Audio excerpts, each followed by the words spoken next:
Welcome back to In Depth with Academia. I'm Richard Price, CEO of academia.edu, and today we're diving into a fascinating slice of colonial history from Central America, courtesy of a paper by Rafal B. Reichert of the University of Warsaw. Oh, and quick reminder, as always, I'm going to be presenting Reichert's work neutrally, so don't take anything I say as an endorsement or critique, just an exploration. So, the paper's got a long name. It's called The Defensive System Along the Caribbean Coast of the Captaincy General of Guatemala and its Maintenance in the Second Half of the 18th Century. Whew, say that 5 times fast. Really, at the core, the main question here is, how did Spain try to defend its Caribbean coastline in what's now Central America? And how well did those defences actually work during the late 1700s? And why does this even matter? Well, if you've ever wondered how small, under-resourced outposts played a part in the game of global empires, hold on to your hat, because this story is full of improvisation, gap-filling, and unexpected lessons for anybody interested in resilience, strategy, or, let's be honest, just how things fall through the cracks. Let's set the stage for a second. The Captaincy General of Guatemala in the 18th century was this sprawling region covering basically modern Central America's Caribbean coast. The Spanish crown wanted these lands defended from British expansion. But here's the kicker.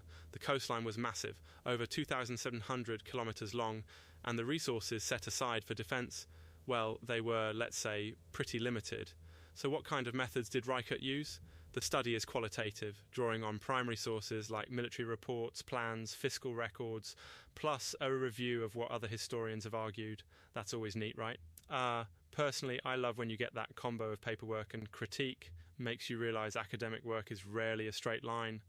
Reichert's paper then zooms in on the relationship between grand strategic planning, like what the Spanish crown in Madrid dreamed up, and the messy business of finding actual guns, ammo, and healthy soldiers to put in remote places like Omoa or the fortress on the San Juan River. We get some tangible insight into the gap. Honestly, you could call it a chasm between what the crown wanted and what was possible. In big fortified outposts like Omoa, Reichert found that half the muskets were just broken or in bad shape. Can you picture standing guard and your weapon doesn't even work, or being a soldier and realising actually you're sharing gunpowder with not just your fortress, but also the navy dividing already scarce supplies? That's not a situation you want to be in, right? One of the paper's most significant arguments is that while Spain tried several times to reorganise and reinforce these defences, building new forts, sending some more troops, even planning huge interregional strategies called the Plan Continental de Defensa, those plans almost always ran smack into local realities. Sweltering humidity, disease, tough terrain, resistance from local elites unwilling to pay taxes, and a whole lot of administrative red tape, And to be clear, Reichert's saying that the actual defense system was fragmentary and reactive, not a shiny, coordinated network. They put out fires as they appeared, rather than having this grand master plan humming along. He points out, for example, that even though Omoa was key to defending the coast, it was more a depot for broken weapons and demoralized soldiers than a robust military hub. Yikes.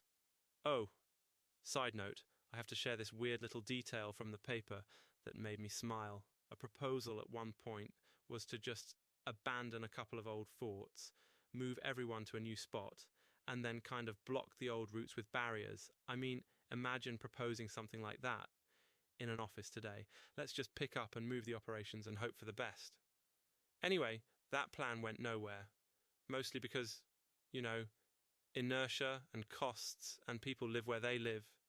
But it really speaks to how desperate or creatively constrained these planners were, So zooming out, what does all this mean for you as a listener? Well, I think whether you're a historian, a leader, or just interested in how organizations work, Reichert's findings are a great reminder that having a plan is one thing, but executing it with the resources you actually have, especially when conditions are harsh and communication is slow, is a totally different beast. And if you've ever felt frustrated by bureaucracy or halfway implemented reforms at work, history tells us it's been like this for centuries. Just to reiterate, I'm sharing Reichert's findings as they are. Academic research gives us new frameworks and questions, but not the final word or absolute truth, right? Maybe this paper nudges you to think about your own context, like, where are the hidden gaps between your goals and your means? Are there places you're pouring resources in but not getting the results you want because something's broken that nobody in headquarters can see? Anyway, thanks for letting me digress and get a bit, well, reflective. That's it for today's episode of In Depth with Academia. If you want to check out the full paper or share your thoughts, as always, you can find resources and links on academia.edu. Until next time, keep questioning, and remember, no plan survives contact with reality without some creative patchwork. See you soon.